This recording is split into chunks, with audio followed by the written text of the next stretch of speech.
Audiolibro Un viaje a lo sobrenatural. Capítulo 6. Presionado para asumir un compromiso. Una noche, mientras Rolando y yo hablábamos con el sacerdote de Satanás, nos dijo que había llegado el momento para iniciar a ejercer la fe en el poder de los espíritus, dado que el maestro le había informado a Rolando que nosotros ya podríamos hacerlo. Ustedes pueden reclamar uno de tantos dones, dijo el sacerdote, si tan solo están dispuestos a profesar públicamente su fe en el Maestro. Debíamos participar en un ritual satánico en el que debíamos afirmar delante de la asamblea que reconocíamos que Satanás es nuestro gran Dios, el gobernante supremo de la tierra, que está dispuesto a derramar dones maravillosos a sus seguidores. Después podíamos pedir cualquier don que quisiéramos. Por último, sellaríamos nuestra profesión de fe depositando un poco de incienso sobre las brasas del altar de Satanás mientras nos arrodillábamos ante él. Mi amigo ni siquiera dudó, aunque yo sentí que debía pensar un poco más antes de tomar una decisión. Rolando presentó varias razones diciendo que aquella noche era ideal para dar ese importante paso en mi vida. Aunque ahora me avergüenza admitirlo, terminé cediendo y haciendo ese ritual. Yo pedí el don de la adivinación y pretendía usarlo de la siguiente manera. Mientras estuviera dormido durante la noche, soñaría con los nombres y números de los caballos ganadores de la próxima carrera. Entonces iría a la taquilla y apostaría por ellos. Esa misma noche tuve un sueño. Vi claramente a los ganadores de 3 corridas que se realizarían el siguiente sábado, es decir, 3 días después. El día señalado fui a una casa de apuestas de carreras de caballos. Vi en el tablero los nombres que había visto en el sueño. Como no tenía mucho dinero, aposté una pequeña cantidad en 2 carreras y gané cerca de $60. El tercer caballo pagaba 21-1, porque estaba lejos de ser uno de los favoritos. Pero teniendo en cuenta que los espíritus me habían informado correctamente, decidí apostar $20. El caballo llegó en primer lugar y yo fui el único que se dirigió a la caja para retirar el dinero. Me dieron $420 en efectivo, equivalentes a 6.750 euros actuales. Agradecí y me fui caminando feliz por haber encontrado la buena suerte.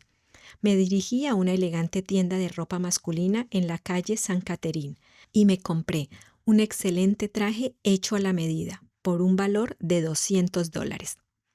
Experiencias similares se produjeron en los sucesivos sábados. No pasó mucho tiempo hasta que el dueño de la casa de apuestas de caballos le pidió a su gerente que me llevara a su oficina. Él quería tener una conversación conmigo. Después de hablar durante varios minutos, se dio cuenta de que yo no entendía mucho de carreras de caballos y me dijo: «Me sorprende que usted, sabiendo tan poco sobre carreras hípicas, consiga escoger también a los ganadores. ¿Le importaría decirme de quién recibe la información?». Cuando se dio cuenta de que conmigo no llegaría a ninguna parte, me dijo: «Sale muy caro tenerlo a usted asistiendo a nuestro establecimiento. Me gustaría que se fuera y que no volviera nunca más. Si desea la dirección de otras casas de apuestas en Montreal, le puedo dar una lista». Fue muy agradable disfrutar de mi prosperidad repentina, pero no me hizo feliz ni tampoco me satisfizo. Rolando, por su parte, dijo estar viviendo la mejor etapa de su vida, ya que los espíritus habían trabajado fantásticamente para él. Una noche ocurrió algo que realmente me perturbó. Después de que varias personas dieron su testimonio acerca de lo que los espíritus habían hecho por ellos, el sacerdote satanista sugirió que descendiéramos a la sala de adoración para una sesión de alabanza a los dioses. Nos dijo: «Vamos a hablar el lenguaje del cielo. Esto trae mucha felicidad a nuestro maestro y a los consejeros jefe». Su declaración me intrigó, pero sentí que tal vez ese no era el mejor momento para preguntar cómo los adoradores a los demonios podían hablar el lenguaje del cielo. Ya sentados en la sala de adoración, cada uno recibió un himnario. Me refiero a un himnario cristiano. De hecho, el sacerdote mencionó 3 denominaciones cristianas que utilizaban aquel himnario. Después de realizar un breve ritual delante del altar, él pidió a la asamblea que buscaran un himno particular y que lo cantaran junto a él. Los cánticos continuaron durante unos 20 minutos. Sin pronunciar una sola palabra, me quedé sentado, casi en estado de shock. Más tarde, cuando volvimos a la primera planta, el sacerdote se volvió hacia mí y sonriendo comentó: «Noté que no participó en la sesión de alabanza a los dioses. ¿Le importaría decirme por qué?». Yo le respondí: «Yo no puedo profanar aquellos himnos cristianos de la forma como ustedes lo han hecho. El hecho de que no le guste a alguien no es una razón para cantar blasfemias contra su nombre». «Comprendo cómo se siente», replicó el sacerdote, «pero después de un tiempo se acostumbrará. Es como cuando una persona por primera vez es testigo del sacrificio de un animal vivo. Al principio es chocante, pero después de verlo un par de veces se acostumbra. Dicho sea de paso, contamos con usted y Rolando para celebrar juntos nuestra gran fiesta a los dioses. Tenemos un retiro en las montañas laurentianas el 1 de noviembre. Este es un día muy sagrado para nosotros. Le diré más al respecto cuando nos reunamos la próxima semana».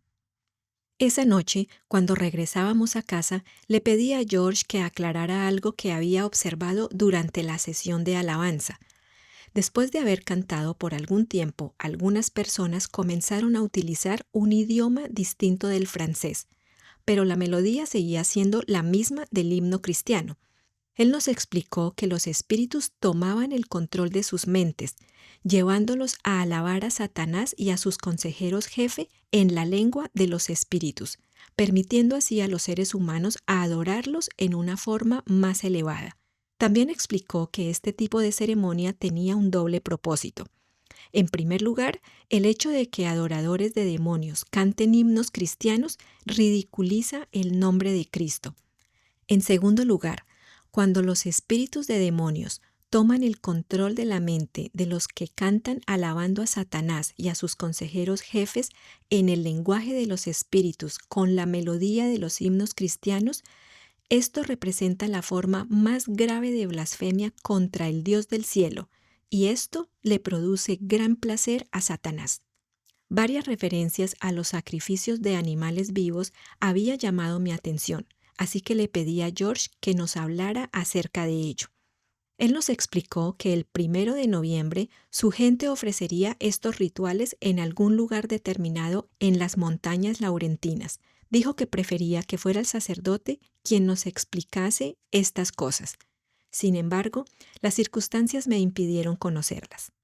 Aunque en ese momento no lo sabía, los ángeles caídos se dieron cuenta de que Dios estaba trabajando para traerme rápidamente a un lugar donde tendría la oportunidad de oír hablar de su gran amor por los seres humanos indignos, de su plan de redención y de su justicia en el trato con la raza humana.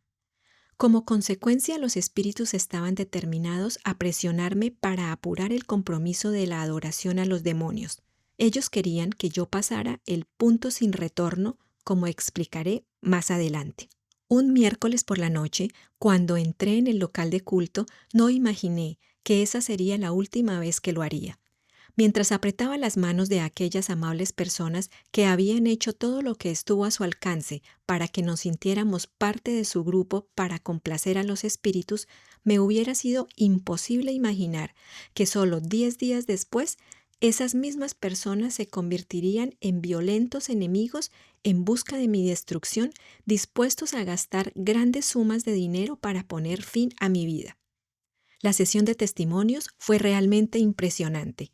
Cuando terminó, el sacerdote conversó brevemente con Rolando y conmigo, diciéndonos que los espíritus estaban ansiosos por beneficiar nuestras vidas de una manera muy especial. El 1 de noviembre, solo 2 semanas después, si hubiéramos querido asumir un compromiso definitivo durante un servicio de iniciación con esa sociedad secreta, los espíritus nos hubieran revelado sus planes para nuestras vidas. Cuando le pregunté al sacerdote sobre por qué debíamos hacer un rito de iniciación antes que nos revelaran sus planes para nosotros, él dijo que era una cuestión de ejercer fe en los espíritus, porque sin fe era imposible complacer al Maestro, y complacerlo significaba recibir muchos beneficios para nosotros. Dirigiéndose a los presentes dijo: «Señores, vengan conmigo por favor. Quiero enseñarles cómo el maestro recompensa a su gente». Lo acompañamos a una habitación donde antes, esa misma noche, al pasar delante de la puerta cerrada, se escuchaba un excepcional ruido de máquinas de escribir. Él tocó la puerta y alguien respondió: «Entren, por favor». Al entrar, nos encontramos con un hombre que rellenaba grandes sobres de manila con montones de material mecanografiado. «Julián, ya conoces a estos hombres», dijo el sacerdote, «pero dudo que sepan cuál es tu ocupación y cómo los espíritus han mejorado tu vida al mismo tiempo que haces el bien a los demás. Es por eso que los he traído aquí, para que les cuentes tu experiencia personal con los espíritus después de haberte iniciado en nuestra sociedad». Aquel hombre nos dijo que como joven abogado creía que estaba destinado a pasar la vida buscando material de referencia o a casos procesales llevados a cabo por un gran bufete de abogados. Pero la buena suerte llegó cuando, guiado por los espíritus, se familiarizó con el culto a los demonios. Su vida cambió de la noche a la mañana. Después de su iniciación en el grupo, los espíritus le dijeron que tenían una misión especial para él. Él ayudaría a las personas que habían cometido crímenes contra la sociedad, pero que no estaban recibiendo asistencia jurídica necesaria para evitar la cárcel. Los espíritus querían que él iniciara su propio negocio inmediatamente. Él ofrecería a los abogados el particular servicio de preparar archivos de casos judiciales penales para la defensa de estos casos. Los espíritus harían la mayor parte del trabajo. Los espíritus le informaron que ya habían sido enviadas cartas a determinados abogados de lengua francesa en todo Canadá, diciendo que les proporcionaría el material necesario para defender y ganar los procesos que en el pasado habrían perdido por falta de tiempo para prepararlos. De repente las respuestas comenzaron a llegar. Entonces los espíritus le dijeron que todo lo que tenía que hacer era trabajar en la casa de adoración cualquier miércoles que necesitara la ayuda de ellos. Su parte consistiría en introducir en 3 máquinas de escribir todo el papel necesario hasta que los espíritus hubieran terminado cada informe. En la mesa del frente habían 3 máquinas de escribir y 50 resmas de papel con un espesor entre 5 y 10 centímetros cada una. Él nos explicó que todo el material había sido mecanografiado tan rápido como él pudo cargar papel en las máquinas. Estos archivos contenían los correctos procedimientos a seguir en el juzgado, antecedentes históricos de casos similares juzgados en el pasado, etcétera, etcétera. Cuando el sacerdote le preguntó cuál era la aceptación de sus servicios entre los abogados, dijo que ellos simplemente quedan encantados de hacer uso de sus servicios debido a los excelentes resultados obtenidos.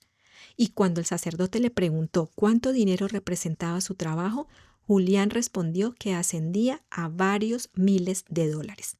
Cuando estábamos por salir, nos dijo que cada vez que estuviéramos en el edificio podíamos regresar para ver a los espíritus trabajando y a él ocupado en su proyecto. El sacerdote repitió su petición de que nos pusiéramos de acuerdo para ser iniciados en el culto de los espíritus. Mi amigo Rolando estuvo de acuerdo, pero yo no podía.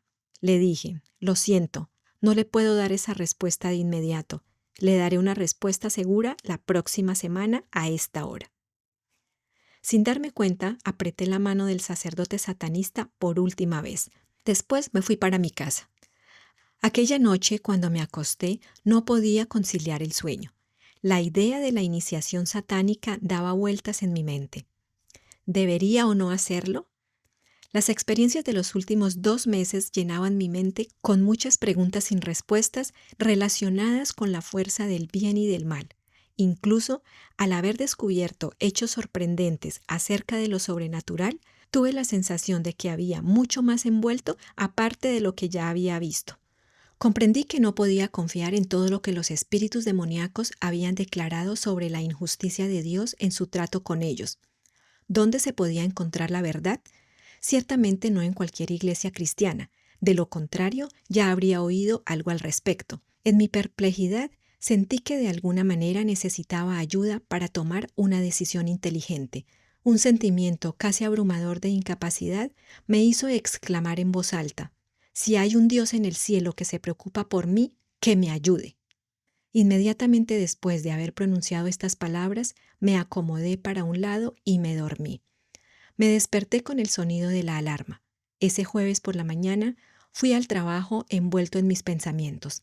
Poco después de haberme encontrado con Rolando y haber frecuentado las sesiones espiritistas, había comenzado un nuevo trabajo al que había aplicado poco tiempo atrás. Esto significa que tuve que aprender el oficio de bordador para una empresa que se especializaba en este tipo de servicio ofrecido a las empresas de confección en Montreal. Mientras trabajaba en mi máquina de bordar, no podía dejar de pensar en la decisión que tomaría en una semana. El viernes al mediodía había llegado a la conclusión de que no tenía más remedio que seguir adelante con la iniciación.